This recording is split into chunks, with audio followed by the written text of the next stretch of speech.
Οι σκέψεις μας δημιουργούν ενεργειακά πεδία που επηρεάζουν άμεσα τον κόσμο γύρω μας. Έτσι, αυτό που θερίζουμε δεν είναι παρά ο καρπός αυτής ακριβώς της δημιουργικής δύναμης. Προσωπικά, έχω γνωρίσει περιόδους άγωνης προσπάθειας.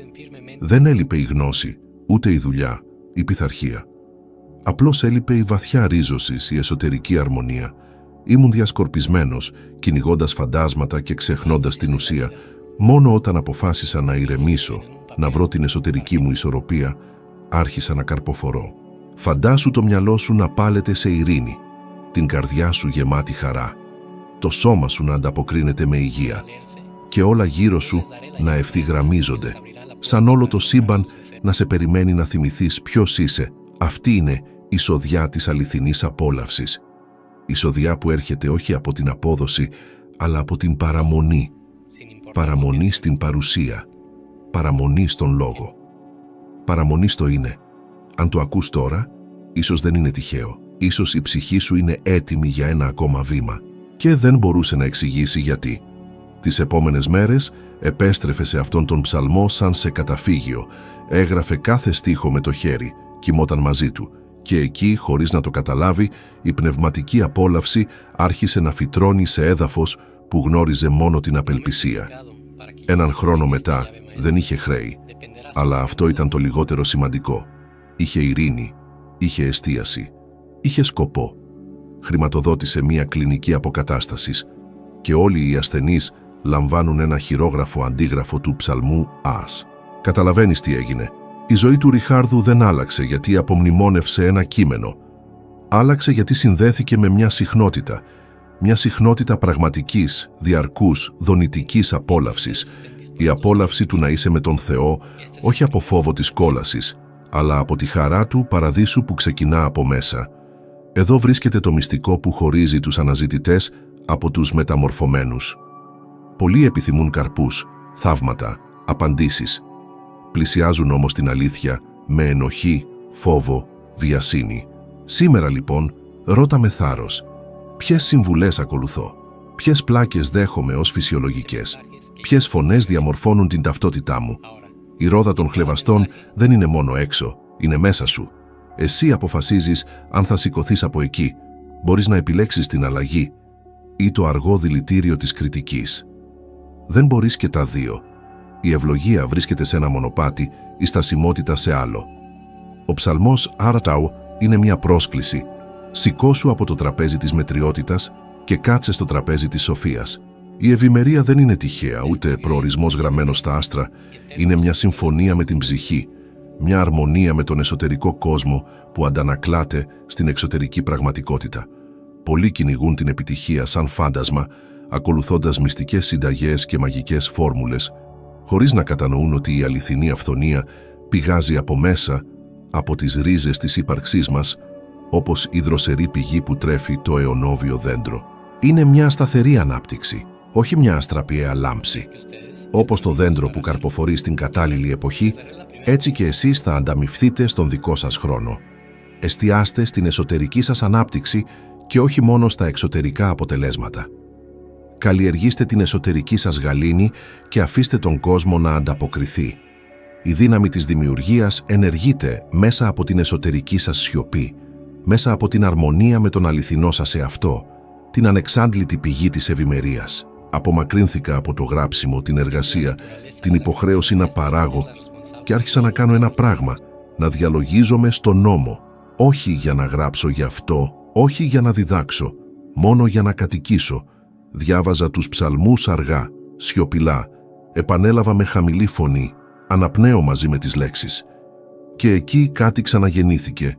Πρώτα ήρθε η ειρήνη, ύστερα μια απόλαυση που είχα ξεχάσει, σαν κάθε φράση να ήταν νερό για ένα ξερό μέρος της ψυχής. Και τότε, χωρίς προσπάθεια, οι ιδέες επέστρεψαν.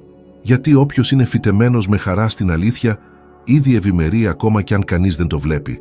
Γνώρισα τον Ρίχαρδο. Επιχειρηματίας, 48 χρονών, 4 χρέη, 3 απόπειρες αυτοκτονίας που ματαιώθηκαν την τελευταία στιγμή. Μου είπε, δεν είμαι άθεος, απλά ήμουν κουρασμένος. Στο νοσοκομείο, ανάμεσα σε κρίσεις πανικού, μια νοσοκόμα έβαλε μια βίβλο στα χέρια του, άνοιξε τυχαία και σταμάτησε στον ψαλμό Α. Στην πρώτη ανάγνωση, τίποτα. Στη δεύτερη, έκλαψε. Στην τρίτη, σιωπηλά για 40 λεπτά. Αυτή δεν ήταν τύχη αλλά επιλογή, μια εσωτερική επανάσταση. Η επιτυχία δεν έρχεται ως μαγικό δώρο, αλλά ως αποτέλεσμα της ενδόμηχης εργασίας. Εάν νιώθετε ότι περιστρέφεστε σε άγονους κύκλους, εξετάστε τις σκέψεις σας. Τι θρέφεται στην ψυχή σας? Φόβοι, αμφιβολίες, ανησυχίες. Αυτά είναι τα ζυζάνια που πνίγουν τα λουλούδια της ευημερίας. Είναι επιλογή σας να τα ξεριζώσετε, σιωπώντας, μελετώντας, καλλιεργώντας την γαλήνη. Μην βιάζεστε. Η αληθινή αυθονία δεν έρχεται με ταχύτητα, αλλά με βάθος. Και αυτοί οι καρποί ας έρθουν όχι με προσπάθεια, αλλά ως αναπόφευκτη συνέπεια αυτού που επέλεξε να σηκωθεί, να ευθυγραμμιστεί, να ανθίσει. Υπάρχει μια λέξη που πολλοί αποφεύγουν όταν μιλούν για ευημερία, η απόλαυση.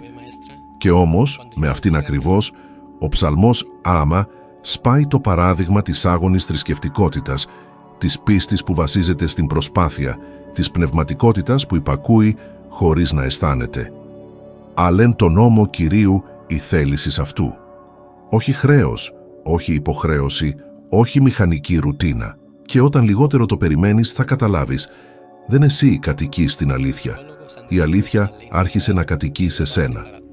Και σε αυτό το σημείο η ευημερία δεν είναι στόχος, είναι αντανάκλαση, φυσικό αποτέλεσμα αυτού που έμαθε να αγαπάει το αόρατο πριν θερήσει το ορατό. Γιατί η αληθινή αυθονία ξεκινάει όταν η απόλαυση δεν είναι στον καρπό, αλλά στη ρίζα. Και η ρίζα, όταν είναι γερή, στηρίζει κάθε σοδιά, ακόμα και εκείνη που ούτε την ονειρεύεσαι. Η αληθινή ευημερία δεν ξεκινάει από έξω, φυτρώνει από μέσα. Σε ένα πνευματικό retreat διάβασε τον ψαλμό Αχάς και κατάλαβε. Το πρόβλημα δεν ήταν η έλλειψη αγάπης, αλλά η υπερβολική ανοχή στην κριτική. Έκλαψε, όχι από θλίψη, αλλά από διάβγεια. Έκανε δύσκολες επιλογές. Έκοψε δεσμούς που είχαν ήδη σπάσει με την αλήθεια. Εβδομάδες μετά μου περιέγραψε κάτι που δεν ξέχασα ποτέ. Για πρώτη φορά μετά από χρόνια άκουσα τη φωνή μου, χωρίς θόρυβο, χωρίς σαρκασμό, μόνο παρουσία, και σε αυτόν τον ήχο υπήρχε κατεύθυνση. Αυτή είναι η κλειδαριά. Όταν απομακρύνεσαι από την κριτική, η σιωπή αρχίζει να μιλάει. Και αυτό που λέει είναι πάντα απελευθερωτικό. Στη σιωπή ακούς τον Θεό, την διαίσθησή σου, την ουσία σου. Συμφωνείς με ό,τι θέλεις να είσαι.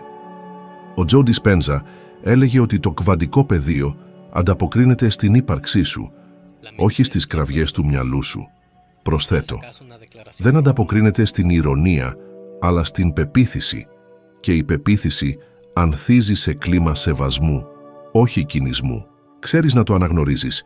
Είναι η στιγμή που στοχάζεσαι στη λέξη όχι για να λάβεις ευλογίες, αλλά γιατί απλώς δεν μπορείς να ζήσεις μακριά από την πηγή. Διαβάζεις και κάτι μέσα σου ανάβει.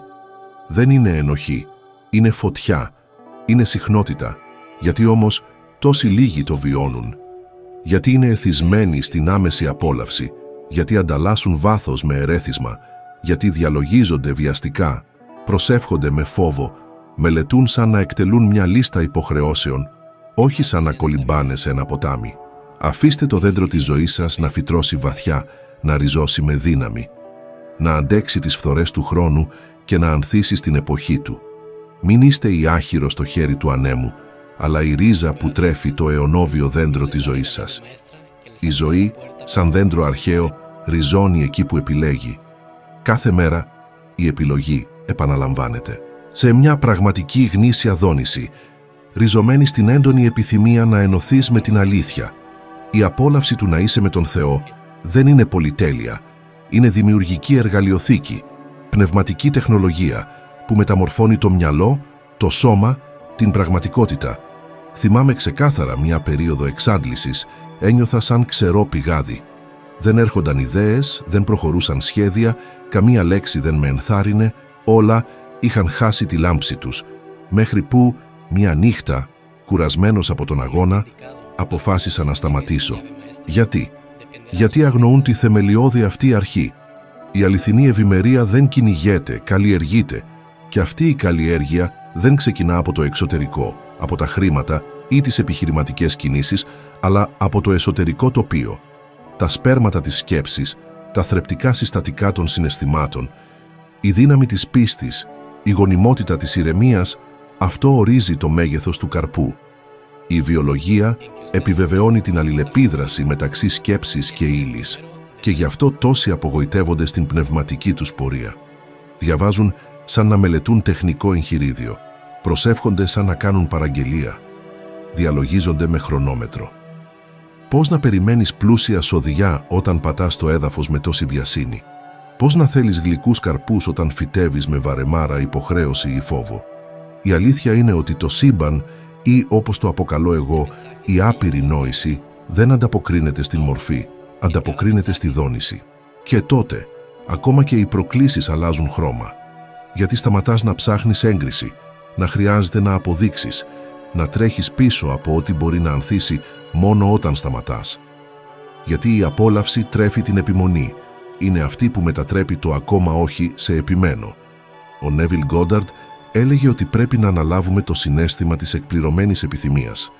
Και αυτό ξεκινά με απόλαυση, γιατί όταν νιώθεις απόλαυση στην παρουσία, πάλεσαι σαν να είσαι ήδη εκεί.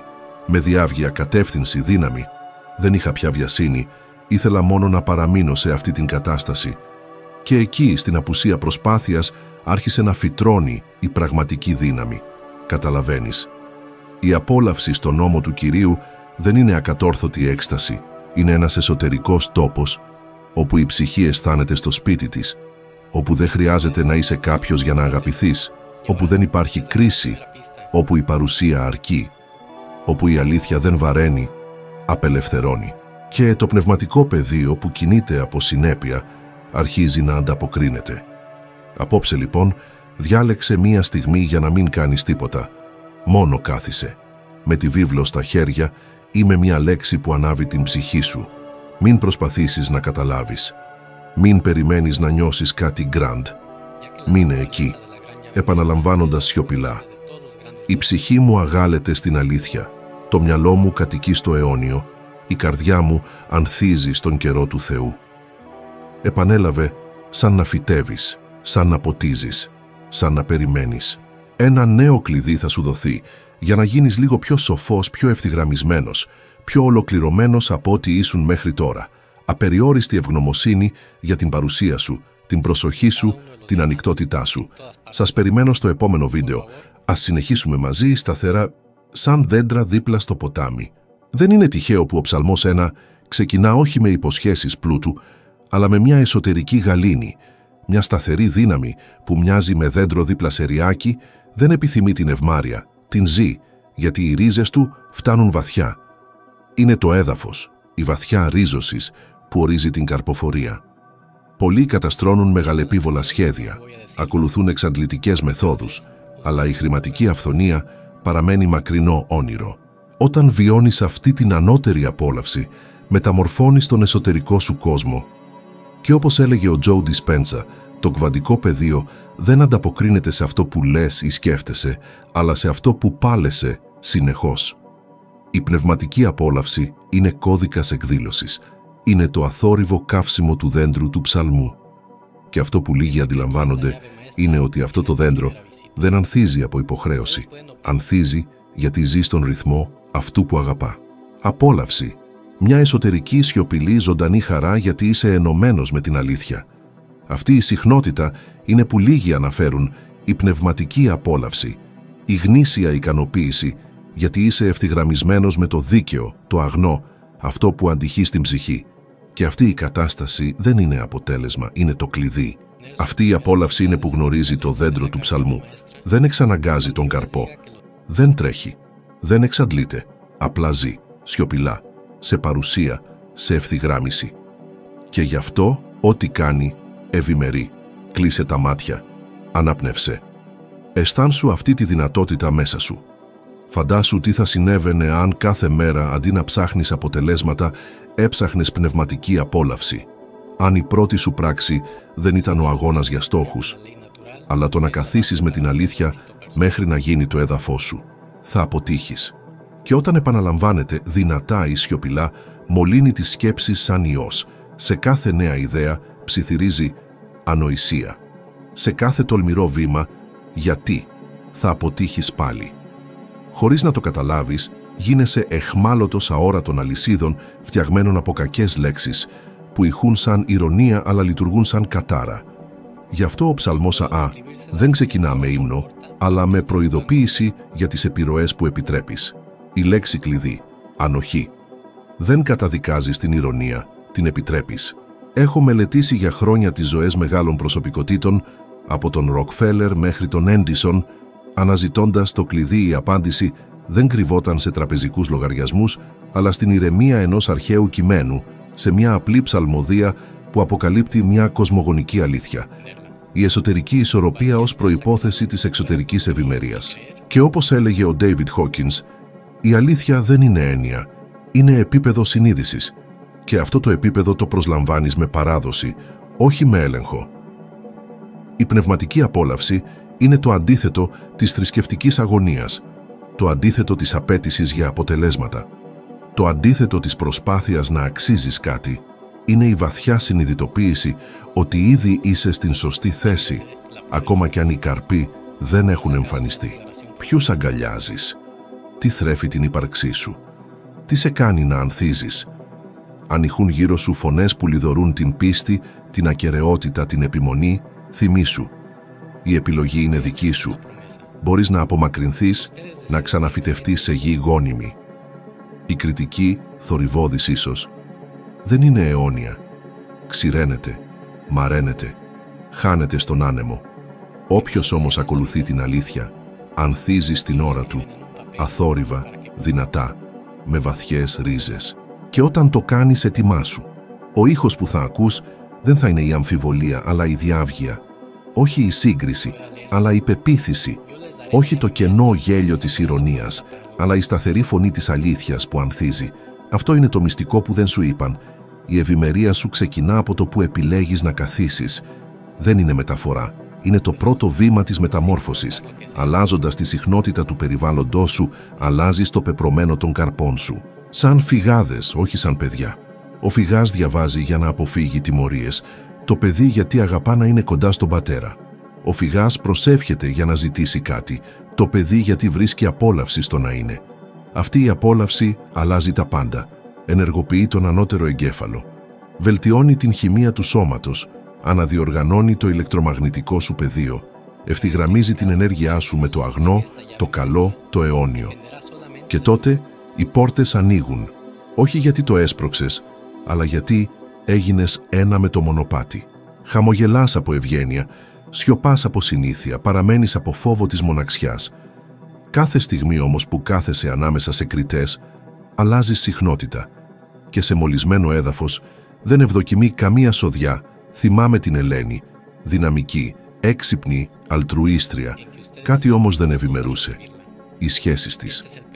Πάντα έλκυε ανθρώπους που υποτιμούσαν την πίστη, την ευαισθησία, την επιθυμία της για ζωή, με σκοπό. Με τον καιρό άρχισε να αμφιβάλλει για τον εαυτό της. Σταμάτησε να προσεύχεται, να ονειρεύεται, να φυτεύει. Και σε αυτό το βήμα η προσπάθεια σταματάει, απέτηση σιωπά. Και γεννιέται τέλος η σταθερή χαρά αυτού που κατοικεί, εκεί που οι ρίζες τρέφονται από την αιώνια πηγή. Αυτή η χαρά είναι η κληρονομιά σου. Αυτή η απόλαυση είναι ο κωδικός σου. Και όταν γίνει η συχνότητά σου, η ευημερία θα πάψει να είναι υπόσχεση. Θα γίνει πραγματικότητα. Και ίσως η μεγαλύτερη αποκάλυψη είναι αυτή. Η πνευματική απόλαυση δεν είναι ανταμοιβή για όσους έχουν οριμάσει. Είναι το μονοπάτι που οδηγεί εκεί. Είναι ο αθόρυβος καρπός μιας βαθιάς ρίζας, τρεφόμενος από πνευματική απόλαυση, διάκριση στις επιλογές και εμπιστοσύνη στον κατάλληλο χρόνο. Ο ψαλμός Τάχαρα δεν μας καλεί να τρέξουμε, αλλά να μείνουμε, όχι στη βιασύνη, αλλά στην ευθυγράμμιση. Και όταν ευθυγραμμίζεσαι με την αλήθεια, ό,τι κάνεις ευημερεί, όχι από μαγεία, αλλά από συνέπεια. Τώρα αναπνεύσε βαθιά και πήγαινε αυτή τη σοφία μαζί σου, αλλά μην σταματήσεις εδώ. Το επόμενο βίντεο είναι στην οθόνη και σε αυτό θα ανέβουμε ένα ακόμα σκαλοπάτι, γιατί στην απόλαυση της παρουσίας βρίσκεις δύναμη να επιμείνεις. Είναι αυτή που σε κάνει να αντισταθείς στη σύγκριση, να ξεπεράσεις τον πειρασμό, να τα παρατήσεις και να ριζώσεις ακόμα και όταν η σοδιά φαίνεται μακριά. Οι περισσότεροι θέλουν να νιώσουν κάτι για να επιμείνουν. Το δέντρο του ψαλμού διδάσκει το αντίθετο. Επιμείνε και τότε θα νιώσεις. Γιατί η πνευματική απόλαυση δεν είναι ερέθισμα, είναι συντονισμός. Δεν έρχεται από έξω, ξυπνάει από μέσα και ξυπνάει μόνο όταν σταματάς να τρέχεις. Και η ευημερία που προκύπτει δεν είναι μόνο υλική. Είναι δύναμη που στηρίζει, που θεραπεύει, που διαρκεί. Έχεις προσέξει τη διαφορά ανάμεσα στο γέλιο της ηρωνίας και στο γέλιο της χαράς. Το ένα, ελαφρύ, αγνό, ανοίγει την καρδιά. Το άλλο, πικρό, δηλητηριώδες, γεμάτο σαρκασμό, συρρυκνώνει την ψυχή. Και το χειρότερο, μπορεί να μασκαρεύεται ως συμβουλή, φιλία, σεβασμός. Κρύβει όμως μια υπόνοια. Δεν μπορείς, δεν πρέπει.